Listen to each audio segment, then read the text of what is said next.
This one's gonna a bit special because you worked on it. Yeah, I did work on this one. Damn. Straight away. Calm down. Welcome to our third Decogged reviews for this week. Yeah. Man, it's been... Yeah, all the trailers just decided to come out all in one go. Yeah, last week we had reason. nothing, and we were Yeah. like struggling to find stuff. And now this week it's like, we're on our third one now. Yeah, so it's like every studio decided to release their trailers. It's that scene from American Psycho where they all drop the cards. yeah. And they all put in their card down, and then like, you know, Marvel's like, oh, like I got this new card. I'm gonna one up you. Yeah. So this one's gonna a bit special because you worked on it. Yeah, I did work on this one. In fact, this was done by the studio. Like the whole series was done by Luma. So we worked on all the episodes. As far as I know, I mean, maybe there's some hidden episodes out there that other studios have done, but as far as I know, we did the. I know there's like it was a collaborative between a bunch of different studios. So some studios did a bit of the previs, and you know, and we did like kind of the final pixels and stuff like that. But we also had to do a lot of like workshopping with, you know, like the sets and stuff like that. But so, you know, Billy has a lot of insider knowledge for this movie, but except like he can't really say. I can't really. Yeah, he has to tread carefully, which I'm gonna try to make him break. No, I'm trying to get some stuff. He's trying to get me barred from working for. Yeah. I haven't heard too much about this. I know there was a series that was coming out for Groot, but other than that, I haven't seen anything really. Yeah. So I mean, it's meant to skew a bit younger. It's you know, it's on Disney Plus. So Baby Groot, right?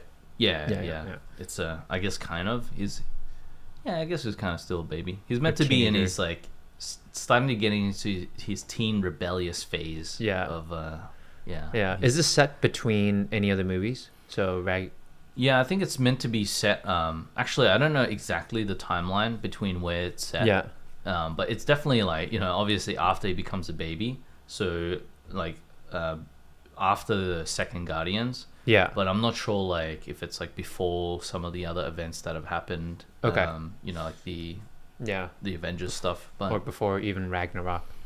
Oh no, it was before Avengers, because that's when Thor got his axe, right? So probably somewhere in between. It's probably like, maybe it's after even. It could be after the axe thing. But yeah, I mean, we'll see. Yeah. Cool. So let's take a look at this one. Damn. Straight away. Calm down. Okay. So like we didn't know already. Yeah. Wow.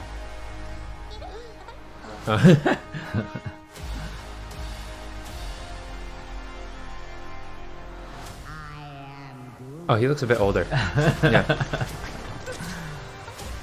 Wow, this does not look like the normal Marvel stuff. Oh, that's so cute.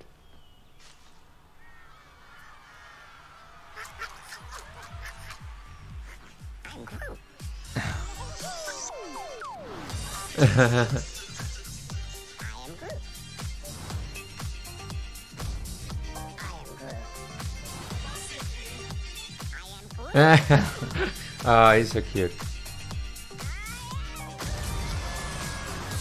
Wow. That looks pretty cool.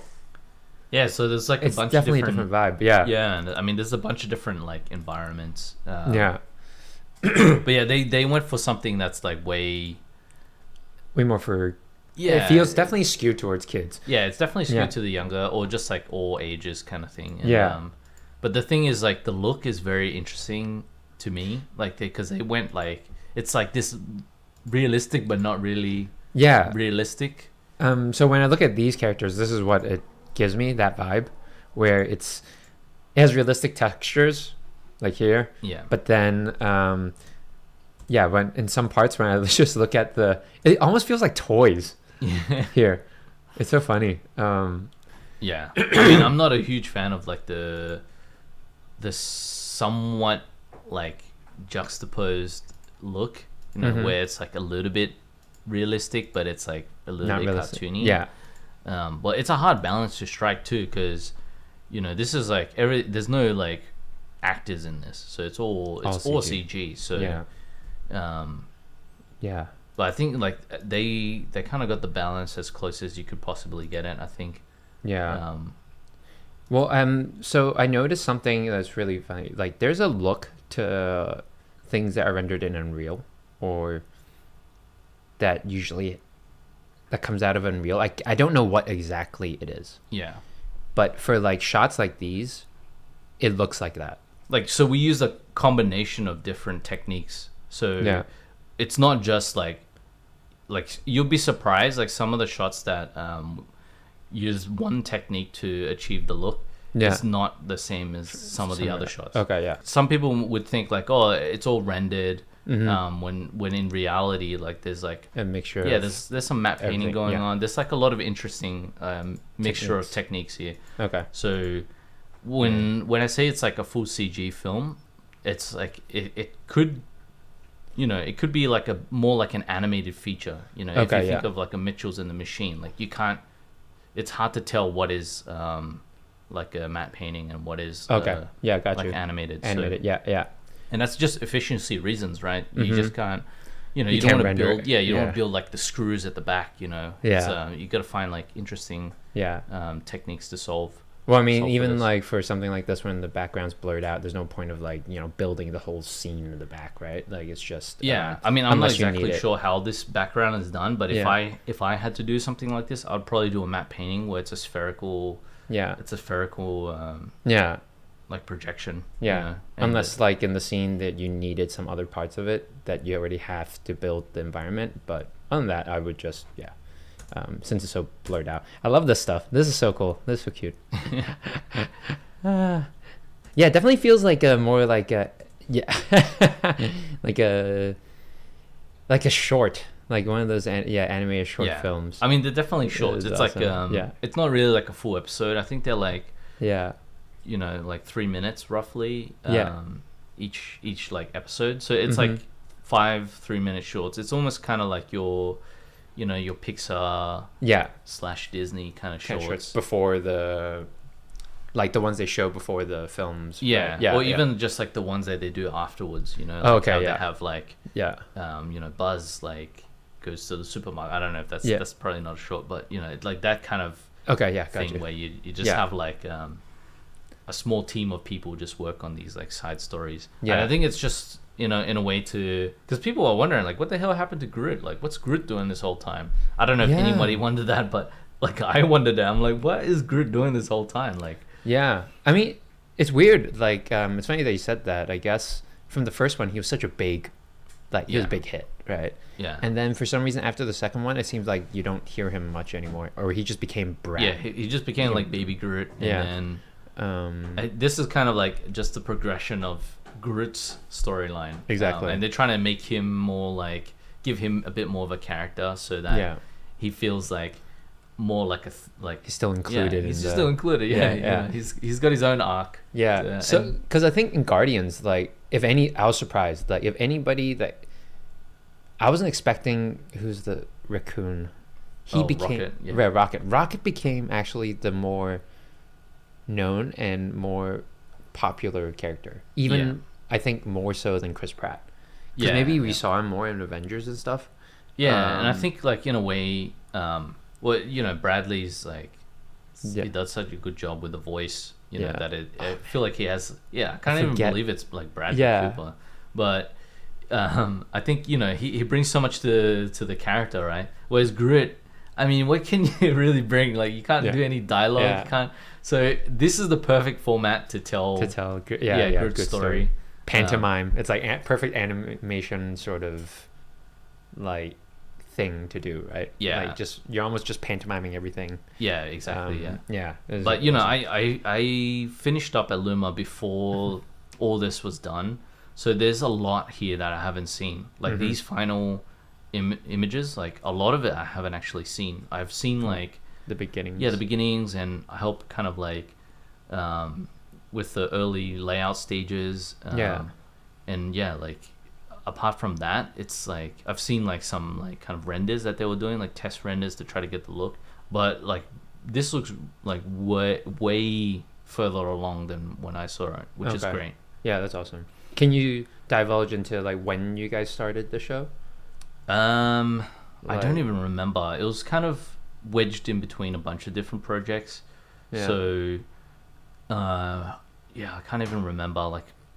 Like since finishing up, everything is a blur. Yeah. And this was like during the pandemic, so everything is just a blur during that time. Yeah. There's like so many different projects going around, but there's also like so much happening in the world that it's hard to pinpoint the timeline. But I think it was maybe like a year or two ago, like a year and a half ago, I'd say. Okay. When the early, like they were talking about the early previous stuff was happening.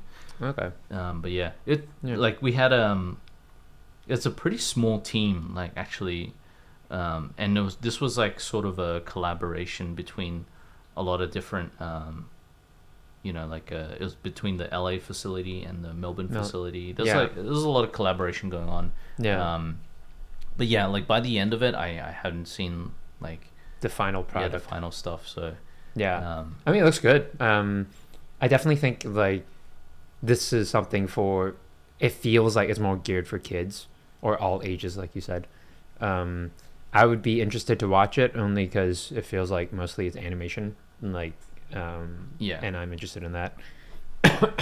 Like especially these things, like to me, okay, I'm not gonna lie, this feels like a bit, this feels a bit fake, obviously. But I think it's like these guys are so cute. It's I would watch it just for for that. I almost don't treat it as a Marvel thing when I watch this beginning part. It's just so funny. Cool. What would you grade it? Since like now you've seen the final like trailer. It's too close to home that I can't. Yeah, it's what I don't even know what I'd. You can be biased.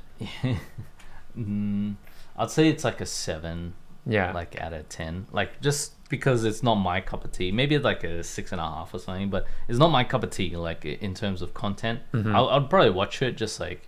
Just in passing, like when I'm eating food or something, but it's not something I'll take serious. It's not something I'm excited to watch necessarily, and that's the case for a lot of stuff I work on. Actually, after working on it, I'm less excited. It's like the curse of working on something. You're just seeing so much of it. I already know the stories, so I know like what happens in all the episodes. I know everything about I know most of what this thing is going to be about already, so there's no point almost in me. I had to sit months with this stuff, right? So there's really not much point in me watching it other than just to see the final look, like everybody's hard work. And maybe the sound, and watch the whole episode in one go. But, it's 6.5 for me because I'm going to give it a letter grade. Okay. I think it's like a C+ for me. If I have time, I'll watch it. If I don't, it doesn't really bother me. And if I do watch it, it'll be obviously for the animation. Not so much for the story. I don't expect any story from this. That would be why I would be watching it. And actually, this applies to. I feel like all artists. Like even when the CBs came out, I didn't really want to watch it. It was just like I know what's going to happen for the most part. I just want to see my shots. And then take it out. Exactly. I think that's the curse of like working on something.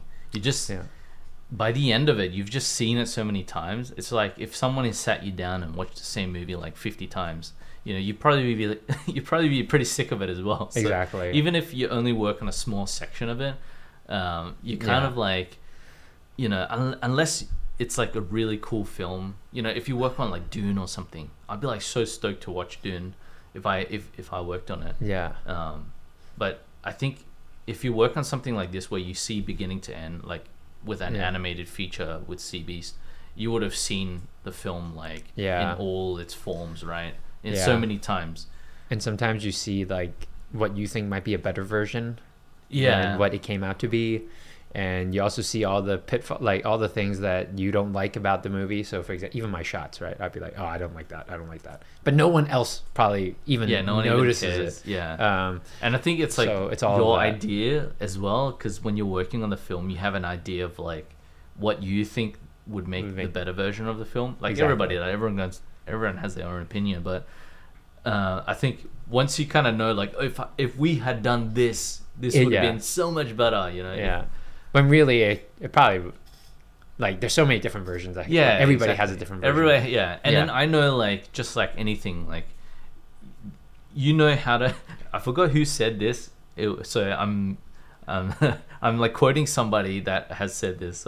But they said, you know how to make you know how to make this film the best way once you've made the film. Yeah. So yeah, it's like, that is very true. Yeah, so it's the same case with this. Like, I know if I had to go back in time and remake I Am Groot, like, I would have done a ton of things differently during production, you know. Like, I would have, like, I probably would have been, like, more vocal about, like, certain things, like, to help, you know, move the production in a better direction. But it's just like everything, you know. But that's like you saying only know in hindsight 2020, right? Like, all films go through sort of the same problems, but it's different. As well. Yeah, exactly. It seems like it's the same thing, but it's the details are different. And but you always stumble back into it. You always find yourself making these mistakes, and and even if you fix it, it creates, like, let's say for the next movie you do it differently and you approach it like how you would. But something else would come up. There's always some spanner in the works. Like, I've never worked on a film that's just like been free from, like, drama. It's not possible. It's not possible. There's always something that goes wrong, or some change that needs to be made that, like, throws everything, like, in whack. But I do know, like, that this, I think, is going to be a hit with the younger audience, and that's why Disney's kind of going down this road, because they're like, we need to sell more toys. Like, the Baby Groot is like the biggest selling toy out of the whole MCU probably. So we gotta get that Baby Groot. Gotta get that Baby Groot action. Groot going. is so, like, naturally already, just his design. He's so cute. Like, you can't. Like, if I was to buy, like, any MCU toy, like, out there, it would be a Groot toy. Really? It would be the Groot. It would be like a Baby Groot thing. I don't know about that. I'll buy the Hulk Buster. I was just like, but Groot is definitely, like, I can see the appeal. It's, like, cute. It's, like, for everybody. I mean, it's definitely up there, you know. Like, this. It's just like it's so cute to have on a table or something. You just can't not. You can go eat, like. That's the the cute route would definitely be Groot. And then you have the the cool Hulkbuster, like that kind of stuff. But they're definitely, like, to me, I feel like they're the top. Like, if I'm selling merch, those two are the things I would sell. Exactly. But let us know what you guys think about this show. Whether you like it or whether it's your cup of tea, we would like to know. So leave it in the comment section below, and we'll catch you in the next one. Peace. Thanks again for watching our video. If you like what you saw, please comment, like, and subscribe. Any support would be greatly appreciated. Peace.